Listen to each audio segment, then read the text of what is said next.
कहानी की शुरुआत में हमें एक बार को दिखाया जाता है जहां लोग मजे से ड्रिंक कर रहे होते हैं। इसी बार में सर्जियो नाम का एक आदमी आता है। जिस टाइम सर्जियो बार का दरवाजा खोलकर अंदर आता है, ठीक उसी टाइम पर एक आदमी बार से बाहर निकलता है। जैसे ही वो आदमी बाहर जाता है, उसे कोई सर में गोली मार देता है और उसकी मौत हो जाती है। ये देखकर लोगों में भगदड़ मच जाती है। आसपास के सभी लोग वहां से भाग जाते हैं। किसी को कुछ नहीं पता कि गोली किसने और कहां से चलाई। कुछ ही देर में सड़कों पर सन्नाटा छा जाता है। बार के अंदर मौजूद सभी लोग दरवाजे के पास खड़े होकर डेड बॉडी को देखते हैं, लेकिन डर के मारे कोई भी उस मरे हुए आदमी के पास नहीं जाता। उन्हें समझ नहीं आता कि अब उन्हें क्या करना चाहिए। उसी वक्त एक आदमी पुलिस को कॉल करने की कोशिश करता है, लेकिन उसके फोन में नेटवर्क नहीं आता। और जब बाकी लोग भी अपने मोबाइल में नेटवर्क चेक करते हैं तो उनके मोबाइल में भी नेटवर्क नहीं आ रहा होता, जैसे किसी ने जैमर लगा दिया हो। ये देखकर वे लोग और भी ज्यादा डर जाते हैं। तभी इस बार का क्लीनर डिसाइड करता है कि वो उस मरे हुए आदमी के पास जाएगा, लेकिन जैसे ही वो डेड बॉडी के पास आता है तभी उसे भी कोई शूट कर देता है। यह देखकर बार के अंदर मौजूद सभी लोगों की सांसें गले में अटक जाती हैं और डर के मारे जमीन पर लेट जाते हैं ताकि स्नाइपर उन्हें शूट न कर सके। सभी को एक बात समझ आ जाती है कि बार से बाहर जाने का मतलब अपनी मौत को बुलाना है। वे लोग टीवी ऑन करते हैं ताकि उन्हें पता चल सके कि आखिर यहाँ क्या चल रहा है, लेकिन इस हादसे के बारे में टीवी पर कोई खबर नहीं चल रही होती। वो लोग परेशान हो जाते हैं कि मैड्रिड जैसे बड़े शहर के बीचों बीच 2 लोगों को सड़क पर गोली मार दी गई, लेकिन इसके बारे में टीवी पर कुछ भी नहीं दिखाया जा रहा। जैसे ही उनकी नजर बाहर जाती है तो वहाँ से दोनों लाशें गायब हो चुकी होती हैं और साथ ही उनका खून भी वहाँ से साफ कर दिया गया होता है। सभी को कुछ समझ नहीं आता कि यहाँ क्या हो रहा है। तभी सीटूर कहता है कि मुझे लगता है कि किसी ने हम सबको किडनैप कर लिया है और वो चाहता है कि हम में से कोई भी यहाँ से बाहर ना निकले। तब सर्जियो कहता है कि हो सकता है हम में से कोई एक आतंकवादी हो जिसके पास कोई बॉम्ब हो और सरकार उसे पकड़कर मारना चाहती हो ताकि वो यहाँ से बाहर जाकर पब्लिक प्लेस में ब्लास्ट ना कर सके। ये सुनकर एक आदमी जिसका नाम नाचो है, वो चुपके से अपने पैर से एक ब्लैक कलर के बैग को छुपा देता है। ऐसा करते हुए सर्जियो उसे देख लेता है। अब सर्जियो को यकीन हो जाता है कि नाचो एक आतंकवादी है, जरूर उसके बैग में कोई बॉम्ब होगा। वह सबको नाचो को पकड़ने के लिए बोलता है। नाचो को पकड़ने के बाद जब ये लोग उसके बैग को छीन लेते हैं तब नाचो कहता है कि बैग को मत खोलो, इसमें कुछ भी नहीं है। लेकिन ये लोग उसकी बात नहीं मानते और जब बैग को खोला जाता है तो उसमें से कुछ कपड़े और एक हार्ड डिस्क निकलती है। एलिना नाचो से पूछती है कि इस हार्ड डिस्क में क्या है। नाचो कहता है कि इसमें ऐसी कोई भी चीज नहीं है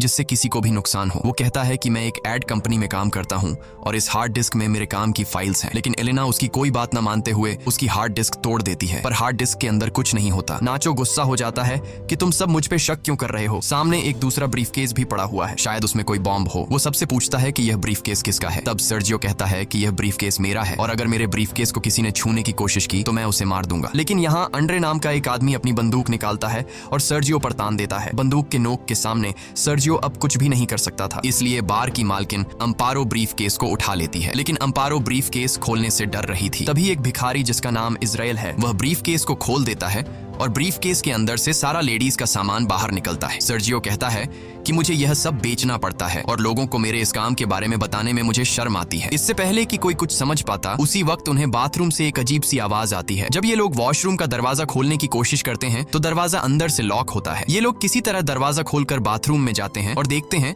कि वहाँ पर एक मोटा आदमी पड़ा हुआ है जो कि बेहोश है। दरअसल कहानी की शुरुआत में ये आदमी खांसते खांसते इस वॉशरूम में आया था और तब से वो यहीं पर बेहोश पड़ा है। इस आदमी के पास एक इंजेक्शन भी पड़ा होता है। ये लोग इससे एक नशेड़ी समझकर वहीं पर छोड़ देते हैं। तभी इन लोगों को बाहर से गाड़ियों की आवाज आती है। जैसे ही ये लोग बाहर के गेट के पास जाते हैं तो ये देखते हैं कि बाहर बहुत सारे आर्मी ऑफिसर्स आए हैं जिनके चेहरों पर मास्क लगा हुआ है। आर्मी सोल्जर्स को देखकर ये लोग बहुत खुश हो जाते हैं और मदद के लिए पुकारने लगते हैं। ये सोल्जर्स वहाँ पर बहुत सारे टायर्स का ढेर बनाते हैं और उन टायर्स को जलाकर वहाँ से चले जाते हैं। हालांकि सभी को लग रहा था कि ये हमारी मदद करने आए हैं, लेकिन वो इनकी मदद नहीं करते और वहाँ से चले जाते हैं। कुछ देर बाद टीवी पर न्यूज दिखाई जाती है कि सिटी के एक बहुत बड़े हिस्से में आग लग गई है, इसीलिए उस जगह को सील कर दिया गया है और उस जगह पर अब कोई भी नहीं जा सकता। बार में फंसे लोगों को कुछ समझ नहीं आता कि सरकार झूठ क्यों बोल रही है। ये आग सरकार ने खुद लगाई है, उन्होंने हमें देख भी लिया फिर भी हमें नहीं ले जा रहे। तभी वो आदमी जो बाथरूम के अंदर बेहोश था वो अचानक सबके सामने आ जाता है। उसकी पूरी बॉडी बुरी तरह से फूल गई होती है, साथ ही उसकी आंखें भी सफेद लाइट की तरह चमक रही होती हैं। वो आदमी कहता है कि मेरे पास मत आना और मुझे छूने की कोशिश बिल्कुल भी मत करना। ये कहकर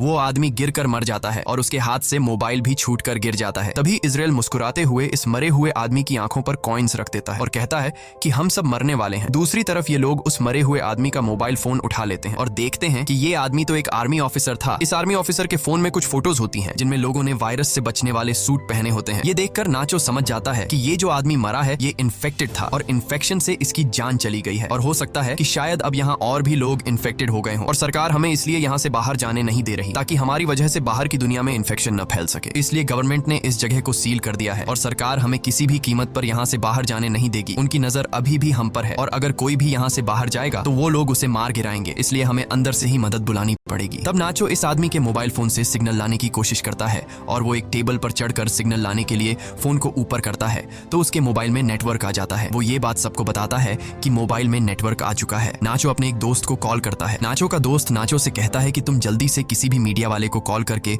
उसे सब कुछ बता दो, लेकिन तभी सेटर भी फोन पर बात करने के लिए टेबल पर चढ़ जाता है और नाचो से मोबाइल छीनकर मदद के लिए चिल्लाने लगता है, लेकिन तभी टेबल पर ज्यादा लोड आने की वजह से टेबल टूट जाता है और उनका कनेक्शन कट जाता है। तब एंड्री दोबारा सिग्नल लाने के लिए नाचो से फोन मांगता है, लेकिन बार की मालकिन अम्पारो उसे रोक देती है और कहती है कि इस फोन को मत छूना क्योंकि ये फोन उस इन्फेक्टेड आदमी का है जो इन्फेक्शन की वजह से मर गया है। ये फोन भी इन्फेक्टेड है और अगर तुमने इस मोबाइल को छू लिया तो तुम भी इन्फेक्टेड हो जाओगे। सर्जियो और एंड्री को बार की मालकिन की ये बात बिल्कुल सही लगती है। अब इसका मतलब नाचो और जिस किसी ने भी इस मोबाइल को या इस आदमी को छू लिया है वो सब के सब इन्फेक्टेड हैं और ऐसा करने वाले इनमें से 5 लोग हैं। अब ये तीनों एक साइड पर खड़े हो जाते हैं और मोबाइल और उस डेड बॉडी को छूने वाले 5 लोग दूसरी साइड पर खड़े हो जाते हैं। तब एलेना कहती है कि हमें पागलपंती नहीं करनी चाहिए, घंटों से हम एक दूसरे के साथ हैं, अगर हमें इन्फेक्टेड होना होता तो अब तक हम इन्फेक्टेड हो जाते। लेकिन एंड्री अपनी बंदूक निकालकर एलेना से कहता है कि मुझसे दूर रहो नहीं तो मैं तुम्हें मार दूंगा। इसके बाद बार की मालकिन सर्जियो और एंड्री सभी को अपनी बंदूक से धमकाता है और कहता है कि तुम सब नीचे बंकर में चले जाओ और हम तीनों को यहीं पर छोड़ दो ताकि तुम्हारी वजह से हम लोग इन्फेक्टेड ना हो जाए और अपने साथ इस इन्फेक्टेड डेड बॉडी को भी नीचे बंकर में ले जाओ। ये पांचों ऐसा करने से इनकार कर देते हैं, लेकिन तभी एंड्री गोली चलाता है जिसके बाद इन लोगों को मजबूरन उनकी बात माननी पड़ती है और ये सभी पांचों लोग डेड बॉडी को लेकर नीचे बंकर में चले जाते हैं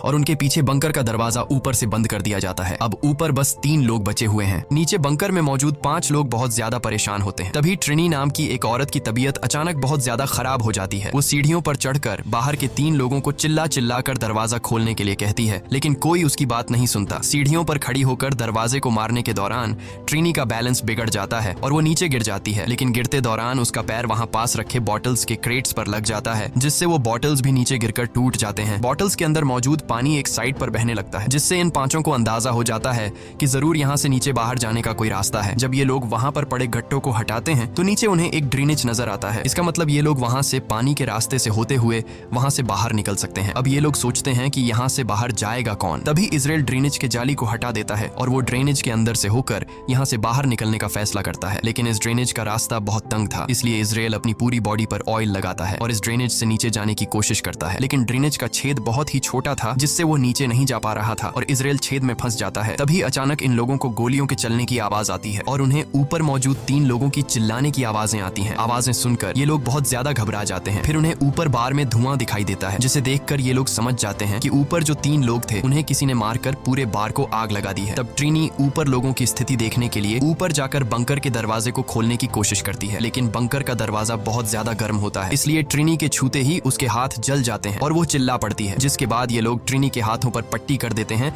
जिससे ट्रिनी को थोड़ा सुकून मिल जाता है। वहीं दूसरी तरफ इजराइल अभी भी बुरी तरह से ड्रेनेज में फंसा हुआ होता है। अब वो लोग सब एक साथ मिलकर इजराइल को ड्रेनेज से बाहर निकालते हैं। इसके बाद ये लोग नीचे बैठकर चुपचाप इंतजार करते हैं जब तक ऊपर का मामला शांत न हो जाए। कुछ घंटों बाद आग पूरी तरह से बुझ जाती है और वो लोग ऊपर बार में आने का फैसला करते हैं। ऊपर बार में आने के बाद वो देखते हैं कि बार पूरी तरह से जलकर राख हो चुका है। तभी ये लोग देखते हैं कि कुछ लोग बाहर से इस जगह को बुरी तरह से सील कर रहे हैं। यहाँ एलेना कहती है कि मैं मदद मांगने जा रही हूँ, लेकिन नाचो उसे ऐसा करने से मना कर देता है। वो कहता है कि अगर उन लोगों ने तुम्हें देखा तो वो तुम्हें मार देंगे, इसलिए हमारा फायदा इसमें है कि हम लोग यहाँ पर कुछ दिनों के लिए छिपे रहें और जब ये सारा मामला शांत हो जाए तब हम लोग एक एक करके चुपचाप यहाँ से निकल जाएंगे। नाचो की ये बात सबको सही लगती है। ये लोग बड़ी खामोशी से चुपचाप सब कुछ देखते रहते हैं क्योंकि अगर किसी को भी पता लग गया कि अंदर अभी भी 5 लोग जिंदा हैं तो इन सबको भी मार दिया जाएगा। तभी यहाँ वहाँ मोबाइल बजना शुरू हो जाता है। लेकिन अच्छी बात ये थी कि बाहर जो लोग उस जगह को सील कर रहे थे वो लोग वहाँ से जा चुके थे, और जिस मोबाइल पर मैसेजेस आ रहे थे वो उस इन्फेक्टेड आदमी का था जो एक आर्मी ऑफिसर था। एलिना उसका फोन उठा लेती है और उसकी व्हाट्सएप चैट्स पढ़ना शुरू कर देती है, जिसमें एक आदमी उस आर्मी ऑफिसर से पूछता है कि क्या वैक्सीन लेने से तुम्हारी तबीयत ठीक हो गई है। उस आदमी ने जवाब दिया, नहीं, मेरी तबीयत बहुत खराब है और मैं किसी बार के वॉशरूम में छिपा हुआ हूँ, तुम मेरे पास आने की कोशिश मत करना। अब एलिना उसकी पुरानी चैट्स पढ़ती है जिसमें उस मरे हुए आदमी ने लिखा होता है कि मेरे पास अभी 4 और इंजेक्शन बचे हैं। ये लोग समझ जाते हैं कि उसके पास जो इंजेक्शन है वही इस वायरस की वैक्सीन है। ये पढ़कर सब लोग खुश हो जाते हैं कि ये वैक्सीन काम कर सकती है, लेकिन फिर भी उनके मन में एक डाउट आता है कि अगर उस आदमी ने वैक्सीन ली थी तो उसकी मौत कैसे हो गई। तब ये लोग उस आदमी की ओर पुरानी चैट्स पढ़ने लगते हैं और उन्हें पता लगता है कि वो आदमी कई दिन पहले से बीमार था, इसलिए वैक्सीन इंजेक्शन ने उस पर असर नहीं दिखाया और वो मारा गया। इसके बाद अचानक उस फोन पर किसी का कॉल आता है, पर उससे पहले कि नाचो उसे उठा पाता, मोबाइल की बैटरी डेड हो जाती है। अब ये लोग किसी न किसी तरह से मोबाइल को चार्ज करने की कोशिश करते हैं। नाचो को वहां गन मिल जाती है जिससे वो चुपचाप उठा लेता है। वहीं एलेना कहती है कि उस आदमी ने चैट्स में ये लिखा था कि मेरे पास 4 और बची है, तो क्यों ना हम उन 4 वैक्सीन को ढूंढें। जिसके बाद ये लोग वापस नीचे बंकर में आते हैं और उस डेड बॉडी की चेकिंग करने लग जाते हैं, लेकिन उन्हें वहां पर कोई वैक्सीन नहीं मिलती। तभी उन्हें याद आता है कि ये आदमी सबसे पहले वॉशरूम गया था। जब ये लोग वॉशरूम पहुंचते हैं तो वहां पहले से इजराइल वैक्सीन को हाथ में लेकर बैठा था। नाचो और बाकी सब इजराइल को बहकाने की कोशिश करते हैं और कहते हैं कि वैक्सीन हमें दे दो, पर इजराइल कहता है कि तुम लोग 5 हो और वैक्सीन 4। अगर मैंने तुम लोगों को वैक्सीन दे दी तो तुम लोग मुझे मेरे हिस्से का एक वैक्सीन नहीं दोगे, क्योंकि मैं एक भिखारी हूं और तुम लोगों को मेरी जिंदगी की कोई अहमियत नहीं है। इसलिए इजराइल सबसे पहले एक इंजेक्शन निकालकर अपने आप को इंजेक्ट करने लगता है। तभी नाचो उस पर अपनी बंदूक तान देता है, लेकिन इजराइल फिर भी वैक्सीन अपने शरीर में इंजेक्ट कर लेता है। जिसके बाद नाचो और इजराइल के बीच हाथापाई शुरू हो जाती है। इजराइल नाचो पर हावी हो जाता है और उसकी गन को छीन लेता है। इसी हाथापाई के दौरान वैक्सीन इजराइल के हाथ से छूटकर नीचे बंकर में गिर जाती है। ट्रिनी जल्दी से बंकर में जाकर वैक्सीन को उठा लेती है। वैक्सीन को हाथों में लेकर वो बहुत खुश होती है, लेकिन उसके हाथ पर पटिया होने की वजह से वह वैक्सीन को सही से पकड़ नहीं पाती और तभी उसके हाथ से वैक्सीन छूट जाती है और नीचे नाले में गिर जाती है। अब ये लोग दोबारा परेशान हो जाते हैं और सोचते हैं कि हम में से किसी न किसी को तो नीचे जाना पड़ेगा। इन सब में से एलिना सबसे पतली होती है, इसलिए ये लोग उससे पूछते हैं कि क्या तुम अंदर जाकर उन वैक्सीन को ला सकती हो। पहले तो एलिना मना कर देती है, लेकिन फिर बाद में वह मान जाती है। जिसके बाद एलिना की बॉडी पर ऑयल लगाया जाता है और उसे उस छोटे से छेद के अंदर जबरदस्ती धकेलने लगते हैं। बड़ी ही मशक्कत के बाद वो नीचे नाले में गिर जाती है। काफी देर तक नाले के पानी में ढूंढने के बाद आखिरकार एलिना को वैक्सीन मिल जाती है और वह पानी से बाहर आ जाती है। तभी नाचो एलिना की तरफ नीचे एक तार फेंकता है और नाचो उससे कहता है कि तुम वैक्सीन को इस तार से बांध लो और फिर मैं इन वैक्सीन को ऊपर ले आऊंगा। लेकिन एलिना साफ साफ मना कर देती है, क्योंकि वो जानती है ऊपर 3 लोग हैं और वैक्सीन भी सिर्फ 3 ही बची है। वह कहती है कि अगर मैंने तुम लोगों को वैक्सीन दे दी तो तुम लोग वैक्सीन का इस्तेमाल कर लोगे और मुझे बिना वैक्सीन के यहीं पर छोड़ दोगे। एलिना सबसे कहती है कि अगर तुम्हें वैक्सीन चाहिए तो तुम लोगों को नीचे आना पड़ेगा। मैं अभी इस वैक्सीन का इस्तेमाल नहीं करूंगी और अपने पास संभाल कर रखूंगी। जब तुम सब नीचे आ जाओगे तब हम बैठकर फैसला करेंगे। अब ऊपर मौजूद लोगों के पास और कोई दूसरा रास्ता तो था नहीं, इसलिए ये लोग उस छेद का रास्ता बड़ा करने के लिए उसे तोड़ने लग जाते हैं। जब ये लोग छेद को तोड़ने में लगे होते हैं तब एलिना बाहर का रास्ता ढूंढना शुरू कर देती है। थोड़ी दूर जाने के बाद उसे एक जगह पर रोशनी दिखाई देती है। सबसे पहले वह इंजेक्शंस को वहां पर बने एक गड्ढे में छुपा देती है। उसके बाद वह सीढ़ियों से ऊपर जाकर देखती है कि बाहर बहुत सारी पुलिस फोर्स है जिन्होंने पूरे एरिया को कवर कर रखा है और वो लोग बार में मरे उनके 3 साथियों को जला रहे हैं। तब हम देखते हैं कि बाकी के 4 लोग जो ऊपर बंकर में थे उन्होंने छेद का रास्ता बड़ा कर दिया है और वे भी अब किसी न किसी तरह से नीचे आ जाते हैं। नीचे आते ही इजराइल और नाचो के बीच एक बार फिर फाइट शुरू हो जाती है। नाचो इस बार इजराइल से गन छीनना चाहता था और इस बार नाचो उससे बंदूक छीन लेता है। तभी पानी के अंदर से गोली चलने की आवाज आती है और नाचो ऊपर आ जाता है। जब ये लोग देखते हैं कि नाचो तो ऊपर आ गया है पर इजराइल अभी तक बाहर नहीं आया तो वो समझ जाते हैं कि इजराइल मर चुका है और ये लोग आपस में एक दूसरे को कहने लगते हैं कि नाचो ने इजराइल को मार डाला। लेकिन नाचो कहता है कि उसने इजराइल को नहीं मारा बल्कि इजराइल कहीं पर तैर कर चला गया। पर ये लोग नाचो की बात पर यकीन नहीं करते क्योंकि उन्हें समझ आ जाता है